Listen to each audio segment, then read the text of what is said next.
Ladies and gentlemen, you're welcome to the Thursday edition of Prime News on my major Prime. We are live from Douala. My name is Lanche Peldrine. King torrential rains and wild winds in Douala, the economic capital of Cameroon, has destroyed the roof of some classrooms at Government Bilingual High School, Mabanda. The students have barely a month to the end of a year or end of course examinations. Eileen Sama has details in the following report.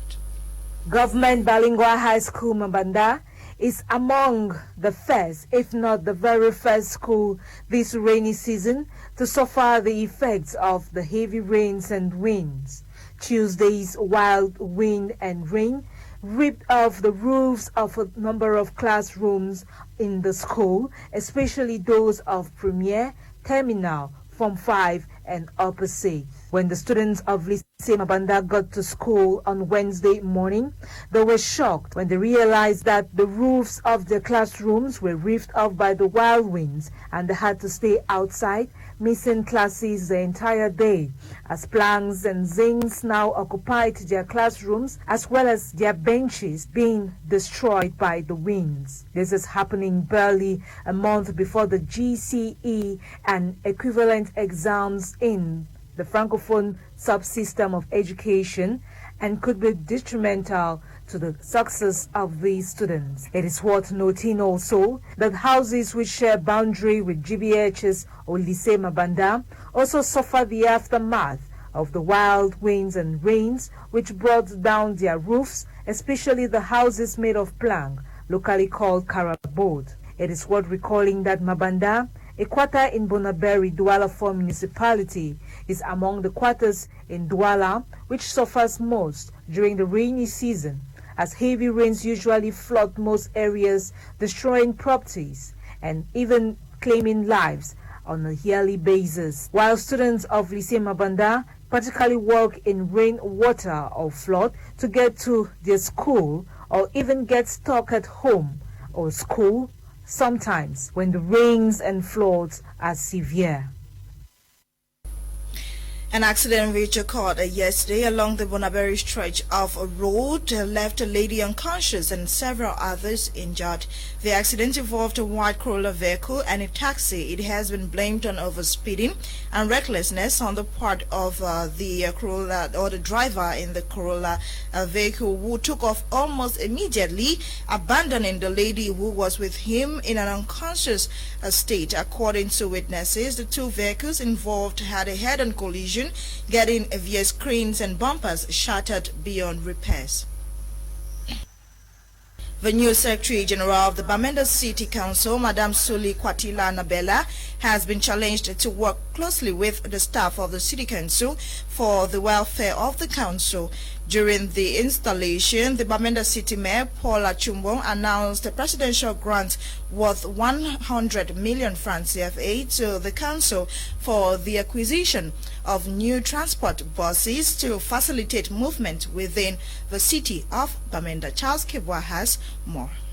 The pioneer female Secretary General to the Bamenda City Council had been commissioned into office. The installation ritual May 5, 2021 at the Bamenda City Council Plaza, Mesam SDO Simomo Emil, performing the installation ritual, challenged the new Secretary General, Madam Suli Kwatila Epu Sevedzem Annabella, to work closely with the staff of the City Council for the welfare of the council, construct more sheds at the food market as well as the Mile 4 market, and improve on the transport section. The new Secretary General is a holder of a degree in history and public law and had served previously in the Ministry of Public Works and Decentralization. I feel very strongly that we are going to work ahead, and for us to succeed, we need team spirit, work collectively and try not to backbite, because when we have a media where we work and people try to blackmail others, we will not succeed. During the installation, Bamenda City Mayor Paul Achumbong announced a presidential financial grant worth 100 million francs CFA has been offered to the Bamenda City Council to acquire new transport buses to facilitate movement in the city. Certificate certificates of recognition were given to some workers to encourage them of their services offered the City Council. Some 1,600 people have been treated of COVID-19 at the Bamenda Regional Hospital. This information was made public by the director of the hospital, Dr. Dennis Nsame, who was called on the population to take into consideration all anti-COVID-19 measures instituted by the government and World Health Organization, insisting on the need to get vaccinated. The Bamenda Regional Hospital has already vaccinated about 400 persons. Charles Kebwa completes this story in the following report. Some 1,600 people have been treated of COVID-19 at the treatment center at the Bamenda Regional Hospital. This information was made known to the public by the director of the Regional Hospital Bamenda, Dr. Dennis Nsame. The director of the hospital regrets the fact that some 91 lives were lost because of the virus, 40 of whom are from the community because they were running away from the hospital. Now we've had more than 1,600 people with COVID-19 who have been treated. And among these 1,600, I think it's unfortunate that we lost 91 people in our treatment center here. And out of these 91 who died, 40 of them died in the community. We diagnosed bed on the corpse. So meaning that people were running from the hospital and then they come here and die and they say we killed them. So we're telling the population COVID-19 is real.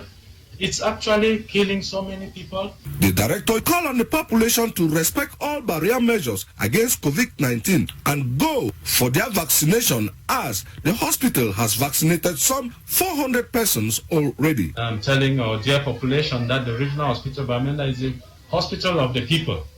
It's not the hospital of Dr. Dennis Nsame, it's not the hospital of Econom Fung John, but it's a hospital of the people, and we are just servants.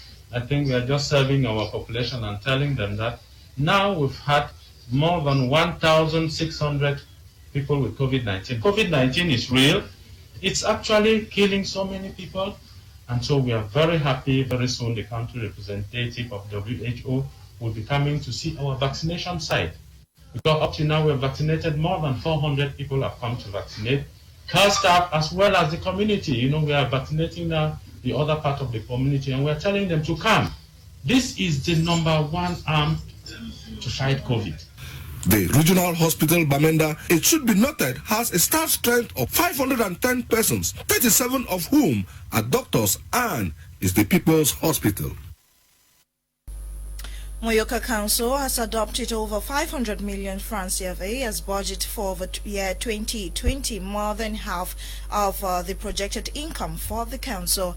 The budget, according to Mayor Ladino Lazar, indicates a slight increase in the execution rate of activities following the gradual return of calm in Moyoka, one of the hardest hit affected by the ongoing socio-political crisis in the country. Clarice Ekowa in the following report.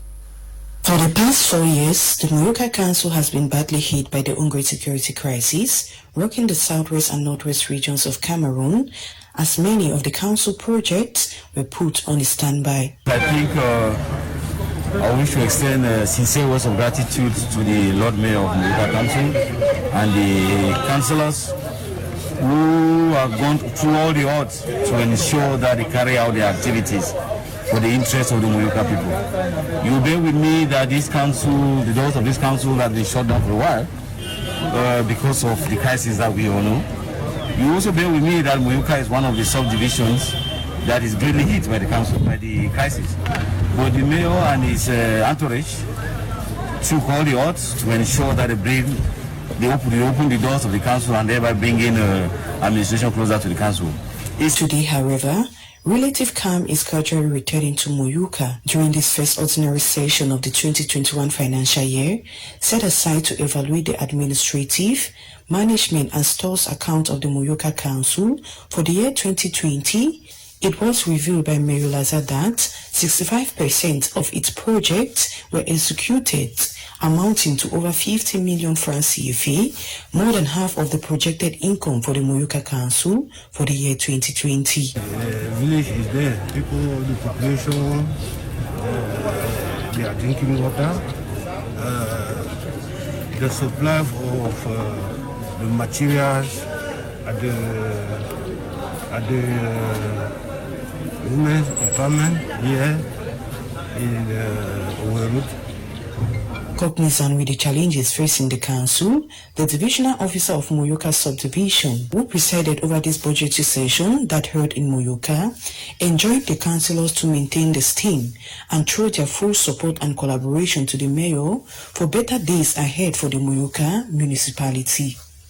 Meanwhile, it was also resolved that more training should be organized for councillors, as the council remains one of the agents for the effective implementation of the decentralization process.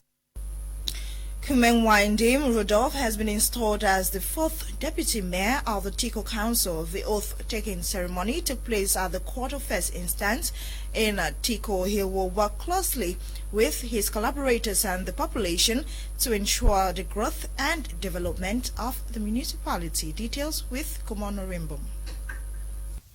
Mayor Kumeng Rudolph has been sworn in as the 4th Deputy Mayor of Tiko Council. He was sworn in during an oath-taking ceremony that took place at the Tiko Court of First Instance in the presence of administrative, judiciary, and political figures of Tiko subdivision.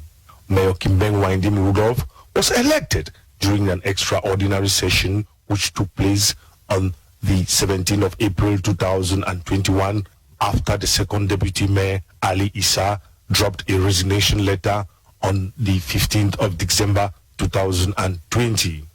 While commissioning the 4th Deputy Mayor into office, the President of the Court of First Instance Tiko reminded him of the importance of an oath-taking ceremony while cautioning him to carry out his duty in respect of the law of the state. Cited by the Lagos State Council is that Kumeng Rudolph is hereby authorized to take oath of office.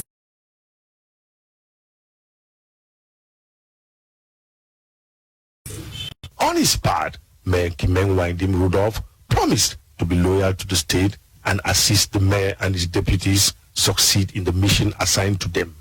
He promised to do his job wholeheartedly as a servant-oriented leader. I think and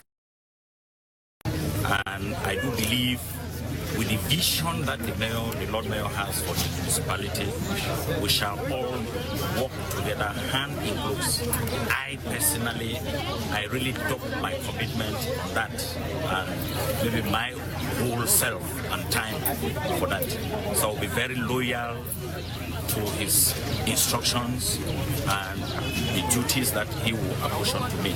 Mayor Kumeng Rudolph is a graduate from the University of Yaoundé in 1989. He is a seasoned educationist with a great mastery of the subject geography, which earned him the rank of a principal of Somerset Bilingual College, Boya. He is also a politician, married, and a father of many children. You're watching for 6:30 Prime News on My Media Prime. Regional Delegation of Transport in the East, in partnership with unions and driving schools, has launched a campaign to raise awareness for the obtention of Category A driving license, as well as storage underground transport agencies in the East. Our reporter Jean Didier compiled the following in the French language. Le délégué régional des transports terrestres de l'Est, Paul Bia, qui vient de prendre fonction dans la région de l'Est, a entamé un vaste chantier de contrôle des agences de voyage clandestines, ainsi que la réforme du permis de conduire catégorie A. Dans une région située sur la route internationale numéro 11, desservant les corridors Douala-Bangui et Douala-Djamena, il était plus que jamais nécessaire d'assainir ce secteur. Les véhicules peuvent passer au contrôle technique dans tous les centres du pays, pas seulement à l'Est. Il faut également signaler que le centre qui est implanté à l'Est pour procéder au contrôle n'est pas encore débordé par le travail ou par la demande. Donc nous pensons que ça ne peut pas constituer une raison valable pour ces usagers de la route qui ne voudraient pas arrêter, qui ne voudraient pas passer au contrôle. Parmi les chantiers les plus urgents, celui des mototaxis reste préoccupant. En effet, plus de 25% des conducteurs d'engins en deux roues ne disposent pas de permis de conduire. Pire encore, les 80% de ceux disposant du précieux sésame l'ont obtenu d'une manière informelle à travers des centrales syndicales qui organisent des sessions de permis de conduire en partenariat avec la délégation régionale des transports de l'Est. Cette campagne, effectivement, contribue aussi à lutter contre l'insécurité, à donner le permis de conduire à ceux-là seulement qui maîtrisent la conduite parce qu'on s'est rendu compte que moins de 20% de motos de la semaine n'ont pas de permis et donc ils sont dans l'illégalité, ils sont dans la clandestinité et alors il était nécessaire pour nous de lancer une campagne de promotion et de l'acquisition de permis de conduire qui est bien évidemment soutenue par la délégation régionale des transports pour l'Est. La campagne de sensibilisation sur l'obtention du permis de conduire catégorie A, qui se poursuit dans la ville de Bétois, viendra à coup sûr booster les mototaximens de Bétois à s'arrimer à la donne. Les sensibilisations se poursuivent et le nombre de pourcentages, je crois que nous sommes à 60%. Bon à savoir, la ville de Bétois, qui connaît désormais un véritable boom, avec des projets CDD qui ont permis la construction pour cette première phase d'environ 15 km de route, ainsi que la pose de feux tricolores dans les principaux carrefours, a besoin de automobilistes et motocyclistes formés afin de limiter les accidents de circulation. We now revisit the Award of Excellence, which took place over the weekend. The 10th anniversary and edition of the Scoop Media Award took place in Boya over the weekend. The event witnessed the recognition of some media houses, personalities, and individuals for their devotion and impactful efforts in the society. Details with Kuma Honorembo. The CEO of the Scope Media, Larry Asong, has called on laureates of the Scope Media Award 2020 not to relent their efforts in impacting the society, as their nomination came as a result of their contribution in nation building. He was speaking during the 10th edition of the Scope Media Award, which took place in Boya over the weekend. Amongst the laureates recognized were Divine Eta Kengande, Country Director of Agro Produce Management Services, as Best Manager for Sustainable Cocoa Production in Cameroon for 2020. He was represented by his wife, who received the award in his honor. Going by the Communication Officer for AMS Cameroon, Fortune Clearance, the award is a call for the country's director to do more. There are a lot of strides we've been able to achieve in the course of the year 2020. You know, it was a difficult year where many companies had to lay off workers. Some people had to reduce salaries. A lot of difficulties came in the course of the year, but AMS was able to increase the number of workers. We're able to increase the quantity of cocoa we bought. We're able to increase the quantity of cocoa we exported. We're able to certify more farmers, and I think AMS was able to do a lot. Mayor Tonde Lifanje Gabriel of Edinau Council was crowned as the best mayor for 2020 for the developmental strides in his municipality. It should be noted that Edinau Council singles out as the only council in Fako division which has paid workers' salary and has provided social amenities such as potable water, solar lights, and good roads to link up the municipality. I want to say that this award is for all of the Edinau Council, because I did not work alone. I had to work with my deputy mayors, my co-executives and staff to achieve this wonderful award. Chief Mbake Martin Ikome of Ngeme Village was equally recognized as the philanthropist of the year for taking good care of IDPs in his community. When the crisis came, the crisis of Cameroon came, I had many IDPs, so I tried to help them. And even the construction of the stadium in Ngeme, I was the person who poured libation, so there was no accident in that construction.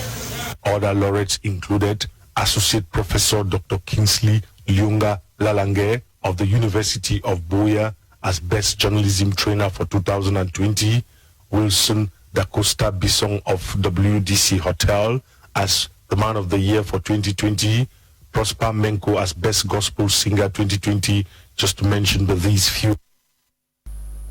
My Major Prime TV was equally awarded in the category of Most Rapidly Growing Television Channel 2020, and one of its programs, political programs, Prime R, was awarded the 2020 Most Interactive TV program. Away from that, contrary to claims that the man who killed a 31-year-old Cameroonian lady in Bologna, Italy, was part of the army, Communication Director at the Ministry of Defense has confirmed the said individual was not unknown to the army. He was a soldier dismissed from the ranks of the Defense Force since December 2015. He was dismissed following investigations carried out that revealed he was a man of questionable character and had in several occasions been sanctioned for gross violation of military ethics and discipline, as well as other immoral acts capable of undermining military honor and dignity. MINDEF, however, distances itself from the individual and debunks claims that he was an active member of the Cameroonian army. Commemorated under the theme Follow the Data, Invest in Midwives, this year's International Midwife Day aims not only at appreciating and encouraging the efforts of midwives in and out of the country, it is also a time to invest in quality midwifery care around the world, improving maternal, child and adolescent health in and out of the country. Details with Bokengo Kemia Worthy. The day is set aside to reflect on the unique and significant contributions midwives make daily across the globe to save the lives of women and babies. It's a day where we can reflect on the unique contribution that our midwives make to women and their families. It's also a day where all of you can reflect on your own contribution and the contribution of your colleagues around you. Midwives have passion in abundance, and that's what makes them so good at what they do. Giving women the support that they need to bring new life into the world, and to families in coming together at such a wonderful time of their lives. Every 2 minutes, one woman dies from preventable causes related to pregnancy and childbirth. Though midwives could deliver up to 90% of essential maternal newborn care for a lifespan, they account for less than 10% of the global care workforce and faces more challenges than one, especially in Cameroon. One of the major challenges faced by midwives in Cameroon is the aspect of work overload, which is related to decreased human resource. When we have this aspect of work overload, it leads to work-related anxiety, stress, and fatigue, all of which will result in decreased job performances and decreased job satisfaction. It should be borne in mind that the government could resolve these challenges is to invest in midwives. One way is to increase the number of trainings of midwives in Cameroon, which the government is already doing. Another is to absorb more midwives into the system, which will increase the number of midwives practicing in our various health facilities. Another way is to increase the minimum packages offered to all midwives in all sectors in Cameroon. Worthy of note is the fact that investing in training midwives can save the lives of about 4.3 million mothers and babies yearly.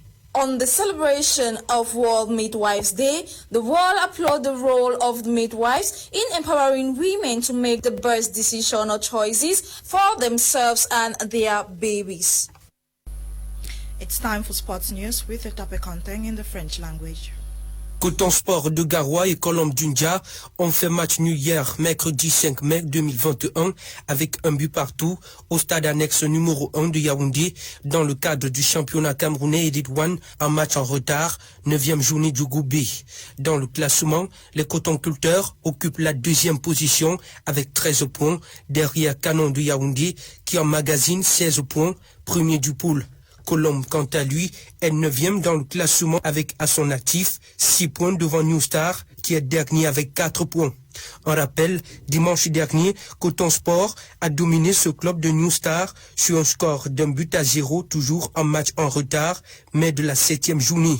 Parlons à présent de la Ligue des Champions. Chelsea, après avoir fait un match nul avec un but partout lors de la demi-finale, manche aller avec Real de Madrid le 27 avril dernier au stade d'Alfredo Di Stefano. Le club anglais a fortement écrasé son adversaire hier avec 2-0 en match retour au Stamford Bridge Stadium. Le premier but est marqué à la 28e minute par Winner et le second à la 85e minute par Mount. Ainsi, les finalistes sont connus. Chelsea contre Manchester City. Cette rencontre aura lieu le 29 mai de cette année. La finale est purement anglaise. Les supporters, les joueurs manifestent leur joie dans les rues malgré le contexte de la crise sanitaire qui prévaut. L'homme du match de cette demi-finale de la Champions League, N'Golo Kanté, de la nationalité française, mais d'origine malienne. We've come to the end of today's edition of Prime News. See you tomorrow at 6:30. God willing, for another edition. My name is Lanche Peldrine Blanche King. Stay tuned. Prime Eye is coming up next, and after Prime Eye, we'll have Prime Sport. Happy viewing and good night.